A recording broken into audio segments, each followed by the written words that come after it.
Hi, and welcome everybody to another edition of the Winner's Circle Sports Betting Podcast. It's Thursday, January the 5th. I'm Ross Benjamin of RBWins.com, and like every Thursday, I'm joined by my good buddy, Mr. Doug Elpstone of DocSports.com. Doug, how's it treating you these days? Well, hey, it's Happy New Year once again, Ross. We're 2023 is here. We've got a few days under the belt as far as those types of things, and I'm happy to report since it's been 7 days, 22-12, all sports Beautiful. across the board.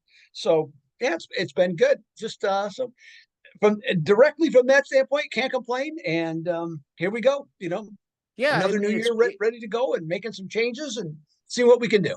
yeah, 22-12 to start the year. That's a great thing because it's, for those of you who are not familiar with how a lot of the leaderboards work, the overall leaderboard on most sites starts on January 1st. So if you get off and you're 22-12 and you're hitting 65% and you're up over 9 units, probably more because you rate them differently. Right. Do the math. I had a great bowl season, Doug. 12-4-1 in the bowls this year. Wow, outstanding. Yeah. So, I topped it off with my college football bowl game of the year on Ohio State, who narrowly got nipped by one, but I was catching six. So Right. I would have liked to see him win outright because it's a feather in your cap. But at the end of the day, they don't pay us anymore, right, Doug? Nah, they certainly don't. Now, I have a question for you though. Yeah. So, what was your? I don't know if you typically do well in the bowl seasons or not, but what was different about this year compared to other years for I you? I threw my betting angles out the window. Okay, As you know, I have that database that I right, rely on for a good part of my handicapping and content on the show. But I thought it was senseless because that database is based on results in the past, right, Doug? right, And the results of the past didn't really matter at this time of year in a lot of instances because, first of all, up until 2 years ago, and more prominently now, we didn't have to account for this transfer portal. right, Players leave and then players opting out early for the NFL draft. Now that's happened over the last couple of years, but it's increasingly been even more apparent this year. So right. I threw all that out the window, and then I looked at games just purely looking at the lines, the line movements, and also what was left on the table, and figuring out, in my own estimation, who is going to be more ready to play, who is going to be more mentally ready to play, who is more excited to play. Now in the college football playoffs, that's a different story because Oh, right, this is the same roster they played the regular season, and you're not going to opt out early for the NFL draft or go into the transfer portal when you have a chance to shine on a bright stage, right? So right. that's the only thing I could say it changed, Doug. Okay. Just I was curious No, to hear what people say, and I think people that are watching this like to share yeah. that information and put maybe a little note in the back of their heads for next year when things come around. And hey, great advice. Yeah, I mean, and it goes back to, and we've talked about this in the past, you could look at overall statistics for a team over the course of a year. I look for how a team has done recently, okay? And sometimes the overall statistics through the course of the year change dramatically. Now, if a team is consistently good on one side of the ball or the other, that's another story. But the same, you can't go by that in these instances in the college football bowl Right. games because who knows how much of the production, or I guess I shouldn't say who knows, but you could really put a finger on how much of the production offensively or defensively is lost by the absence of player or players, plural.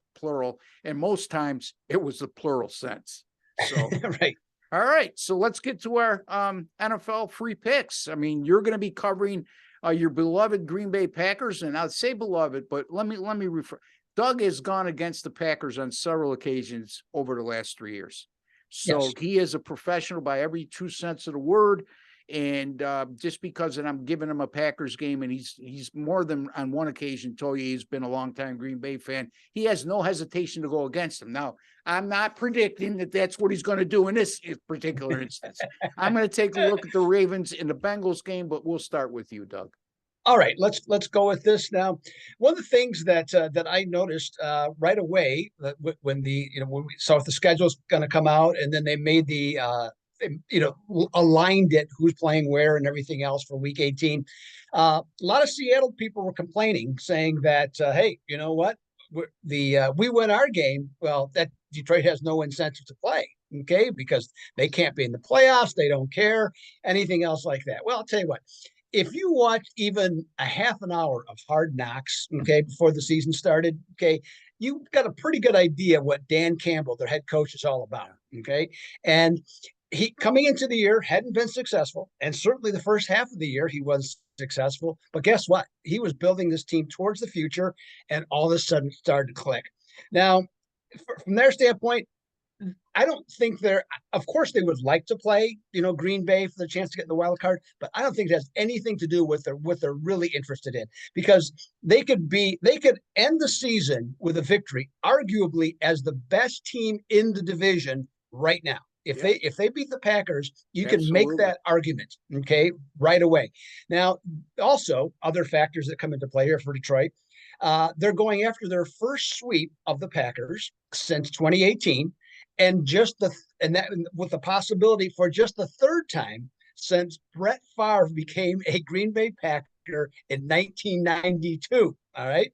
Now, the Packers, phenomenal turnaround, okay, for what they did. They were 4-8, okay, written off. I mean, it was talk after they were 4-8 that it was time to put Love in at quarterback and bench Aaron Rodgers, okay, from that standpoint. But you know what? They hung in. They got better in all facets of the game, and here they are, one victory away from making the playoffs. And supposedly the team that nobody wants to play. Okay, we'll see if that actually ends up being the case. But with the Packers, they're playing like the team that everybody expected to right now. But let's not sell Detroit short. Okay, they're hot. Okay, 7-2 straight up, 8-1 against the spread. Jared Goff and that Detroit offense can move the ball on anybody. Okay, now no question, their defense isn't great, but their defense is opportunistic, Ross, and I think they've proven that time and time again, including when the streak all started for them when they beat Green Bay 15-9. And they stopped them in the red zone a couple of times. Plus, they had a turnover margin of +2 in that game. So that's not to say, Green Bay over the years, and I've been to these games, has owned Detroit. Okay, so since 1992, 23-8 straight up, 29-2 against the spread when they've hosted Detroit. But I think I'm looking at the Lions last 2 years, Ross, 22-11 against the spread, 6-0 against the spread, having won 2 of their last 3 games. I'm going to say take Detroit. I'm not saying they're going to win, but I'm saying take Detroit plus the 4.5 on Sunday Night Football. Detroit plus the 4.5, says Doug Upstone, over the Green Bay Packers. And again, he's not counting not forecasting an outright upset, even though it wouldn't shock him. But he's going to take the points and not get greedy over Green Bay. And like Aaron Rodgers would say when they were 4-8, and like he said on several occasions before, relax. And like he predicted, we're going to win out and we're going to have a chance going into the last week. The guy looks prophetic, man. He looks prophetic. Once again. Yeah, again. And a lot of that has to do with his play on the field and the improvement of the wide receiver crew of the Green Bay Packers, and the defense. And their defense. And I think their defense has been solid all along, but they've been better down the stretch. I know you had some issues with them early on. And it's more the scheme. I mean, like for point example, the last game, okay, can't think of his name right now, defensive coordinator, he said, we don't change our philosophy to line up against one receiver until last week when they did. There you go. And he put Alexander on Jefferson and basically pitched the shutout. Man. Right. Yeah. So there's ways to make things happen, and they did.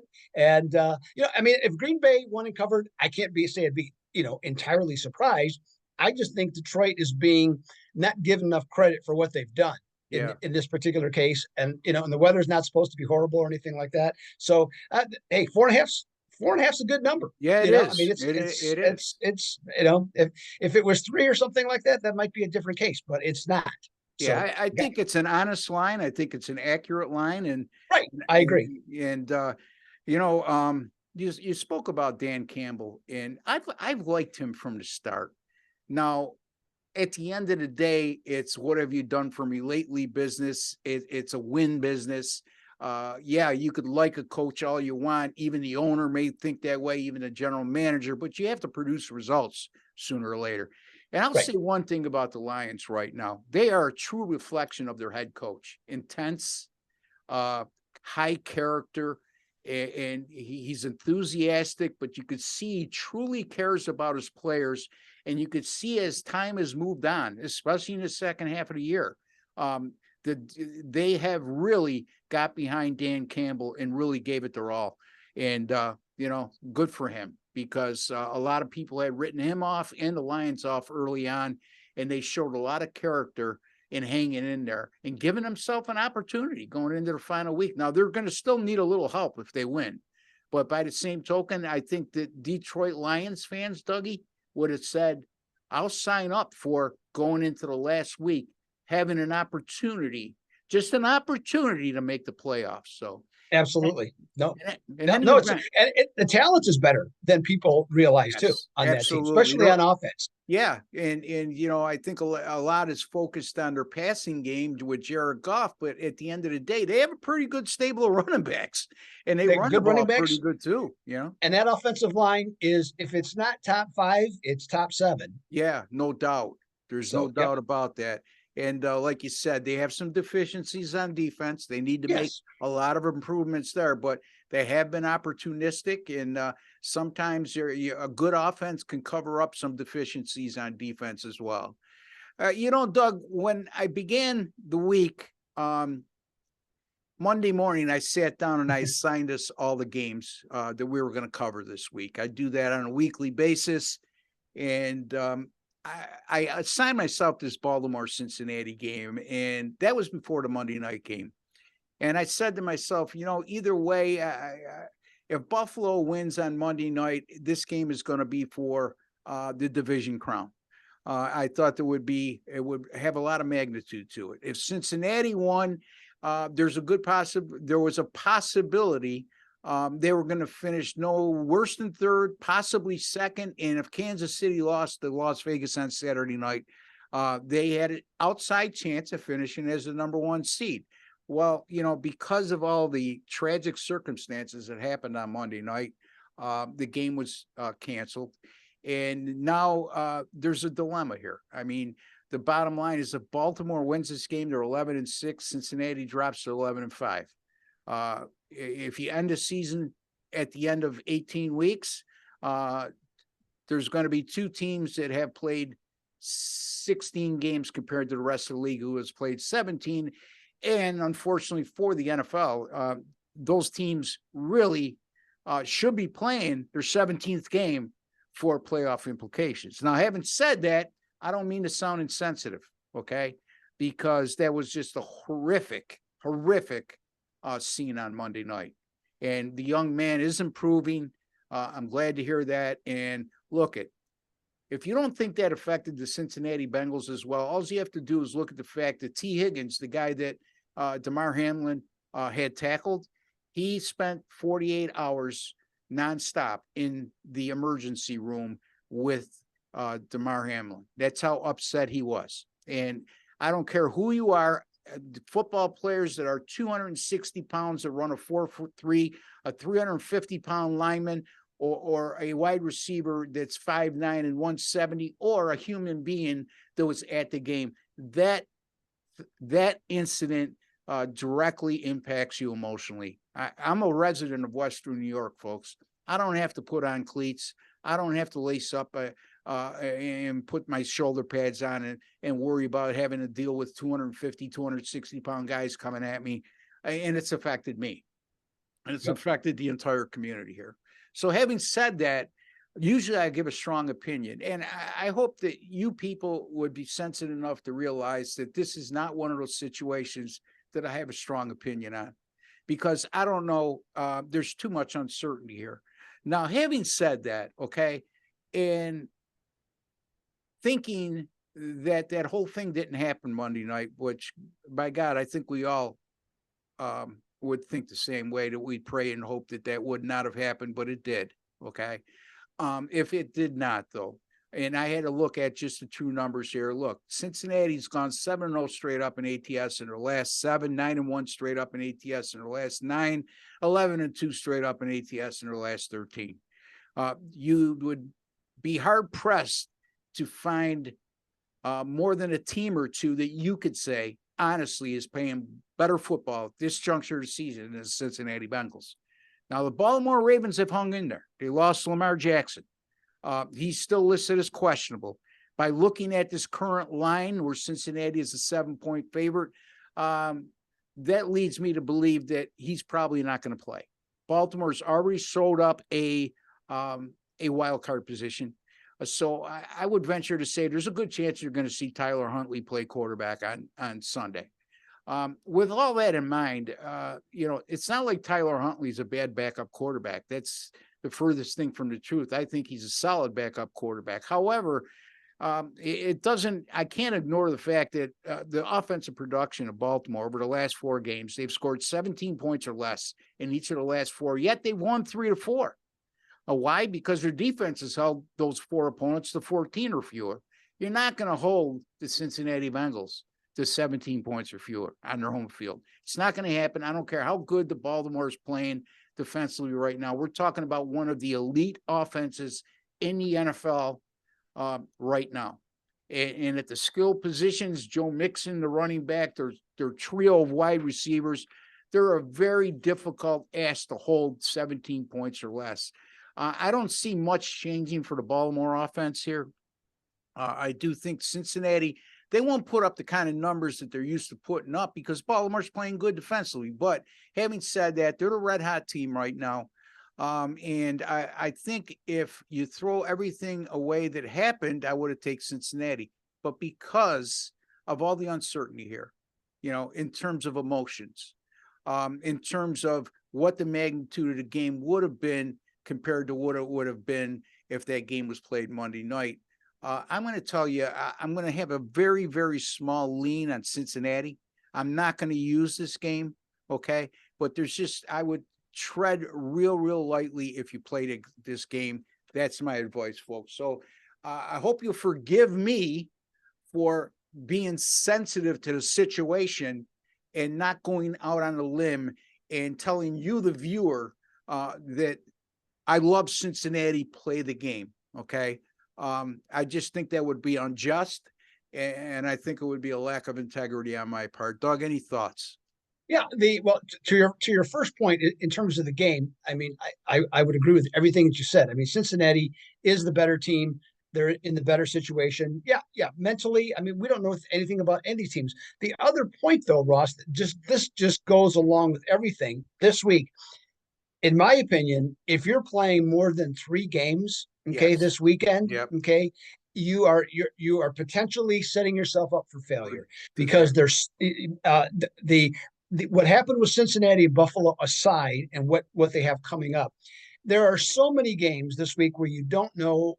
We got quarterback changes in Washington and Chicago that changes things. You got the New York Giants who have no reason to play. The Los Angeles Chargers should be ready to go to play because they can hold their position. But do they need to win that game? No. So we have all these variables this week, and there's just literally, you can't even say there's a handful of games. Okay, I mean there's just a few games that are, however you want to look at it. That's how I think anybody should do week 18, because you just don't have really any idea what teams are really thinking about. Yeah, I agree. Again, it's a scenario in the last week of the regular season, even casting aside the Cincinnati and Buffalo situation, where there's a lot of teams that have nothing to play for. Now, they're still pros, but the point that Doug makes is quite simple. If I'm reading what he's saying correctly, and he'll have a chance to rebut what I'm saying, the bottom line is that coaches now want to see some of their younger players that haven't been given an opportunity in a more prominent role. In other words, they want to see what they have, want to see how this guy competes for 60 minutes when given first team reps kind of thing. So a lot of uncertainties, folks, at this time of year. And don't forget, we mentioned on more than one occasion over the last couple of weeks, just because a team needs a game more doesn't necessarily mean they're going to cover, let alone win. So be smart. That's all I can tell you. Tread lightly this week. I think that I will have no more than 3 plays this week. And it goes hand in hand to what Doug just alluded to. Doug, any final thoughts before we go? Yeah, I mean, it's exactly correct. I mean, and there's a very specific reason why the NFL went to all division games the last week of the season, because they knew that there's a lot of bad matchups. Now this year, they're not even the games that they have aren't necessarily as good as what they've had kind of in a few prior years. Nevertheless, the division games, so that at least sets up the possibility, especially for some home dogs who you might not look at, who might play better. But again, you don't know that. Do they want to play, or is the car running in the parking lot? I mean, that's what it comes down to. So yeah. I just be cautious, be careful. Like we had the same conversation in week 1. Okay. Yep. Exactly the same type of conversation, just doing it a different way. We don't know. Let's find something out. Once again, we don't know. Next week, we will know a lot with all the different games. So we'll have a lot of information and far better opportunities for both sides and totals next weekend. And you never know. Next week might not be the wild card week. We'll see how the NFL. Yeah, I've heard some of that. I think they're going to go with the records, win percentages. There's no right answer. So you just have to pick one, and that's going to be the way it goes. And if somebody gets screwed out of something, then they do. But you know what? All that means is you got to win your game. Yeah, and that's it. So once you're in the playoffs, I know the people in Buffalo. I mean, I know from being close to the situation here, they don't, they're hesitant to even play this week, but they're going to because they're scheduled. And New England needs the game because to give themselves an opportunity to be in a postseason. But the bottom line is they spent all off season talking about, we got to get the number 1 seed. We got to get the number 1 seed, because those of you who are not familiar with the Buffalo Bills or follow them, like maybe a lot of us do in this area of the country, they lost the last 2 years in the postseason to the Kansas City Chiefs. And because Kansas City had the higher seed and they were on the road. So playing at home was a real big deal to them. But I agree with Doug. I think that under the circumstances, I don't know how anybody in Buffalo can be upset if they end up with a number 2 seed because of the situation that arose. The bottom line is everybody prays and hopes this young man, and signs are he's improving, Doug, gets back to his health and be able to live a normal life. And thank God to those medical workers on the field that night who did a tremendous job in keeping that young man alive. Anyway, and yeah, I'm sorry. Go ahead. Finish. No, go ahead, Doug. Just one more thing. I don't know if anybody saw this. I didn't know it at first, but there's a presumption as to what happened. Okay, in terms of with the hitting where his heart was with the helmet, or all that other stuff. And I saw the video. Chris Pronger, who you might be familiar with, and anybody might be familiar with, in 1997 or 1998, he took a puck right in the chest. He went down to a knee, he got up, and he collapsed. Yeah. Okay, so it's virtually the same thing that happened. Now, I'm not saying it's going to be the same outcome, but Chris Pronger went on to play 12 more seasons in the NHL and was a multiple-time All-Star. So. I'm not saying that's what's going to happen, in this case, but there's definitely hope. There's hope, no doubt about it. Right. It's not like he dropped from a heart attack because he had a bad heart that was never detected. It was a blunt force trauma that created the whole thing. The problem is at this point right now, as I read it, is they want to make sure there's no lung damage either, because when I saw that hit, Doug, everybody talks about it was a normal tackle, and I get that, but I don't know, maybe it's me, and I'm interested to hear your take. I thought that T. Higgins really, really laid into him. He got the best of that hit. And not only did he hit him in the chest with his helmet or his face mask, but he also drove him to the ground. And when the kid got up and I saw him stagger, okay, Right. and then go down, it reminded me of how many times we've seen a boxer get knocked down and try to get Right. up, and his cognitive skills are all diminished because of the blunt trauma that he received either to the head or whatever part of the body. So in any event, we pray and hope that this young man gets back right to where he was, if not to at least live a normal human life, Right. And God bless him. Anyway, don't forget, folks, I didn't mention this. Doug Upstone, you can find him at docsports.com. That's docsports.com. They've been around for 51 years. Longevity speaks volumes in this industry. Doug's one of the 10 or 12 handicappers at the site. 12. So, I mean, it's not a site that's loaded with handicappers, but all of them are very good. Doug being my favorite. You can find me at rbwins.com, folks. 12 4-1 bowl season. I'll have a 10-star top play on a national championship game on Monday. Coming off a 3-1 Sunday in the NFL. I had Green Bay as my best bet last week, won handily. So a lot of good things coming up for both myself and Doug. Again, docsports.com for Doug, rbwins.com for Ross. And folks, if you have not subscribed to our YouTube channel, please take a second to do so. Just hover over that OSGA emblem on the bottom right-hand corner of your screen, and you'll see a subscribe button. Hit it, and then just hit your notification bell, and you'll be alerted immediately upon us publishing any of our future shows on this channel.